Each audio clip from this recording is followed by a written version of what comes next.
you ever been to the Rose Parade? If you have, you must have seen a lot of beautiful floats. My name is Jaslyn Tam. My name is Jessica Liu, and we are the JaJa Kids Junior Journalists at Paradiso, going to interview the award-winning designer Charles Meier. Let's go! Floats aren't something that you can study in school. So I looked at lots of pictures of old floats in the parade. My mom was really the first person who taught me how to draw them, and I certainly used those skills in drawing floats.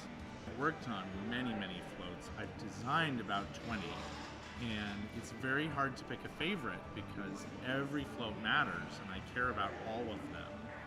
So I guess I would say that whichever one I'm working on at the moment is probably my favorite.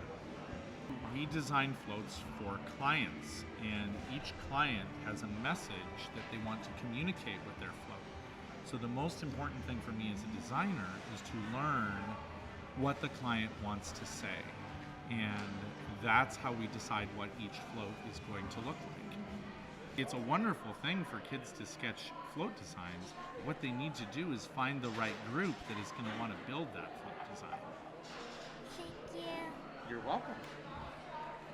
Hi, today we're here at Paradiso, and I'm Isabel Lau. I'm Jessie Sun.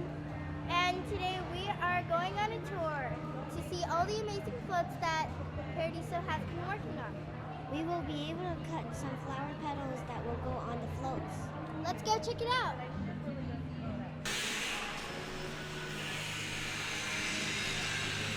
This float, we have this gorgeous dragon, and coming out of his mouth, see that black canister that's sort of at the top of his tongue? That's gonna shoot fire. So fire is gonna breathe out of there. Not today, but on the parade route. We have special people that just specialize in building fire and fireworks and things like that. And they're gonna build that. See, he already has his coat of moss. So the camel's coat of moss, and then you can see a little bit over on the left that's brown. The moss, so you can't use paint for the final. The end surface for a rose parade all has to be covered in what we call organic materials, or things that grow. And you can only have them in the color that it grows. So moss is green when it grows. So we use moss, which looks like fur, and then we paint it on the top with cinnamon. This cool, huge basketball net that's gonna have that ball we saw down there, and it's gonna be on top of this platform so that the ball rolls around any minute soon. Thank you. Come on. This is the float for the LA Lakers. And on top there's going to be Laker girls. The cheerleaders will be on the sitting area. And then a past great Laker, Kareem Abdul-Jabbar, will be riding on the front, and he and his family will be on the front as we celebrate all the contributions that the Lakers have made to Los Angeles. They're cutting just the tiny little purple parts off of this purple status. And status is super tricky to work with, so they're working very carefully, so it's a little bit pokey. They're creating yellow. So for all those parts that we've seen that's yellow, this is how we get it. And you can see these flowers. Some the flower very gently as you turn.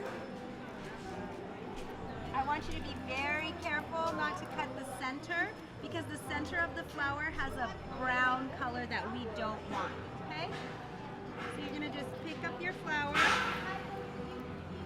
and just cut all the way around. Today was so fun. We went on a tour to see all the amazing floats Paradiso has been working on. We also got to interview Mr. Charles Meier and Mrs. Gwen Robertson. We also got to cut the flowers to help make the float. We learned so much today. I hope we can be back in the future. Bye! See you next time!